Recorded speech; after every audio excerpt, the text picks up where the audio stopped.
कार्तिक मास शुक्ल पक्ष की एकादशी को देवउठनी एकादशी का त्यौहार मनाया जाता है। इस दिन भगवान 4 माह बाद देव योग निद्रा से जागते हैं और फिर समस्त मांगलिक कार्य शुरू हो जाते हैं। हिंदू धर्म में इसे देवोत्थान एकादशी के नाम से भी जाना जाता है। कार्तिक माह के शुक्ल पक्ष में आने वाली देवउठनी एकादशी माँ लक्ष्मी और श्री हरि विष्णु को प्रसन्न करने के लिए श्रेष्ठ दिन माना जाता है। इसके प्रभाव से बड़ा पाप भी क्षण मात्र में ही नष्ट हो जाता है। श्री कृष्ण ने कहा है, देवउठनी एकादशी की रात्रि जागरण कर पूजा करने से साधक की आने वाली 10 पीढ़ियां विष्णु लोक में स्थान प्राप्त करती है। पितृ नरक से मुक्ति पाते हैं। देवउठनी एकादशी का व्रत कथा के बिना अधूरा माना जाता है। आइए इस वीडियो के माध्यम से हम 2 व्रत कथाएं सुनेंगे, जिसमें पहला है, एक राजा के राज्य में सभी लोग एकादशी का व्रत रखते थे। प्रजा तथा नौकर चाकरों से लेकर पशुओं तक को एकादशी के दिन अन्न नहीं दिया जाता था। एक दिन किसी दूसरे राज्य का एक व्यक्ति राजा के पास आकर बोला, महाराज कृपा करके मुझे नौकरी पर रख लें। तब राजा ने उसके सामने एक शर्त रखी कि ठीक है, रख लेते हैं, किंतु रोज तो तुम्हें खाने को सब कुछ मिलेगा, पर एकादशी को अन्न नहीं मिलेगा।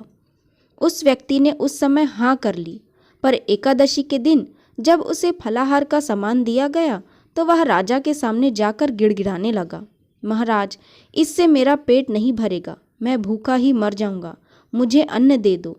राजा ने उसे शर्त की बात याद दिलाई, पर वह अन्न छोड़ने को राजी नहीं हुआ। तब राजा ने उसे आटा, दाल, चावल आदि दिए। वह नित्य की तरह नदी पर पहुंचा और स्नान कर भोजन पकाने लगा। जब भोजन बन गया तो वह भगवान को बुलाने लगा, आओ भगवान, भोजन तैयार है। उसके बुलाने पर पीतांबर धारण किए भगवान चतुर्भुज रूप में आ पहुँचे तथा प्रेम से उसके साथ भोजन करने लगे। भोजन आदि करके भगवान अंतर्ध्यान हो गए तथा वहाँ अपने काम पर चला गया। 15 दिन बाद अगली एकादशी को वह राजा से कहने लगा कि महाराज मुझे दुगना सामान दीजिए। उस दिन तो मैं भूखा ही रह गया।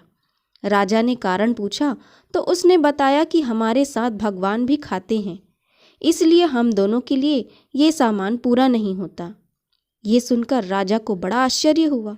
वह बोला, मैं नहीं मान सकता कि भगवान तुम्हारे साथ खाते हैं। मैं तो इतना व्रत करता हूँ, पूजा करता हूँ, पर भगवान ने मुझे कभी दर्शन नहीं दिए। राजा की बात सुनकर वह बोला, महाराज यदि विश्वास न हो तो साथ चलकर देख लें। राजा एक पेड़ के पीछे छिपकर बैठ गया। उस व्यक्ति ने भोजन बनाया तथा भगवान को शाम तक पुकारता रहा, परंतु भगवान न आए। अंत में उसने कहा, हे भगवान, यदि आप नहीं आए तो मैं नदी में कूदकर प्राण त्याग दूंगा। लेकिन भगवान नहीं आए। तब वह प्राण त्यागने के उद्देश्य से नदी की तरफ बढ़ा। प्राण त्यागने का उसका दृढ़ इरादा जान शीघ्र ही भगवान ने प्रकट होकर उसे रोक लिया और साथ बैठकर भोजन करने लगे। खा पीकर वे उसे अपने विमान में बिठाकर अपने धाम ले गए। यह देख राजा ने सोचा कि व्रत उपवास से तब तक कोई फायदा नहीं होता जब तक मन शुद्ध न हो। इससे राजा को ज्ञान मिला। वह भी मन से व्रत उपवास करने लगा और अंत में स्वर्ग को प्राप्त हुआ। इसके बाद हम आपको देवउठनी एकादशी की दूसरी कथा सुनाएंगे, जिसमें एक राजा था। उसके राज्य में प्रजा सुखी थी। एकादशी को कोई भी अन्न नहीं बेचता था, सभी फलाहार करते थे। एक बार भगवान ने राजा की परीक्षा लेनी चाहिए। भगवान ने एक सुंदरी का रूप धारण किया तथा सड़क पर बैठ गए। तभी राजा उधर से निकला और सुंदरी को देख चकित रह गया। उसने पूछा, हे सुंदरी, तुम कौन हो और इस तरह यहाँ क्यों बैठी हो? तब सुंदर स्त्री बने भगवान बोले, मैं निराश्रिता हूँ। नगर में मेरा कोई जाना पहचाना नहीं है, किससे सहायता मांगूं? राजा उसके रूप पर मोहित हो गया। वह बोला, तुम मेरे महल में चलकर मेरी रानी बनकर रहो।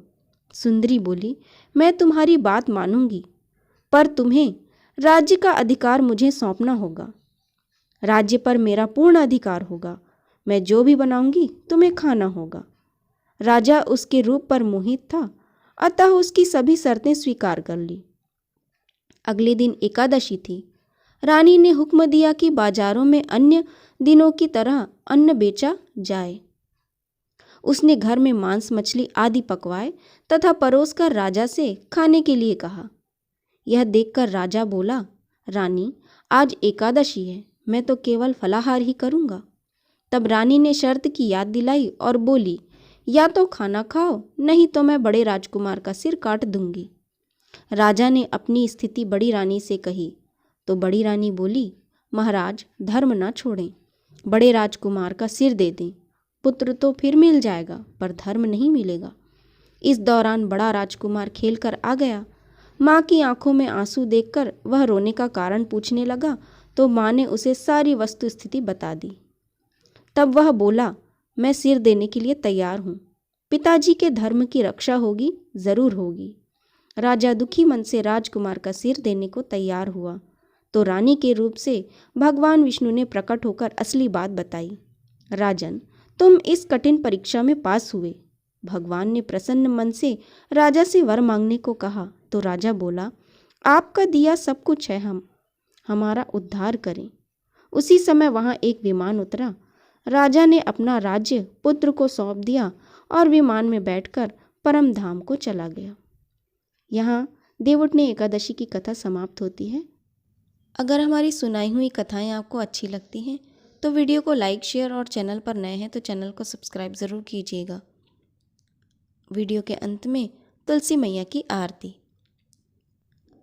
बोलो तुलसी मैया की जय। जय जय तुलसी माता मैया, जय तुलसी माता, सबकी जग सुखदाता, सबकी वर माता। मैया जय तुलसी माता, सब योगों से ऊपर, सब रोगों से ऊपर, रज से रक्ष करके सबकी भवत्राता। मैया जय तुलसी माता, बटुपुत्री है श्यामा, सुरबल्ली है ग्राम्या, विष्णु प्रिया जो नर तुमको सेवे, सो नर तर जाता। मैया जय तुलसी माता, हरि के शीश विराजत, त्रिभुवन से हो वंदित, पतित जनों की तारणी तुम हो विख्याता। मैया जय तुलसी माता, लेकर जन्म विजन में आई दिव्य भवन में, मानव लोक तुम्ही से सुख संपत्ति पाता। मैया जय तुलसी माता, हरि को तुम अति प्यारी, श्याम वर्ण सुकुमारी, प्रेम अजब है उनका तुमसे कैसा नाता। हमारी विपद हरो तुम, कृपा करो ओ माता। मैया जय तुलसी माता, जय जय तुलसी माता, मैया जय तुलसी माता, सब जग की सुखदाता, सबकी वर माता। मैया जय तुलसी माता। बोलो तुलसी मैया की जय।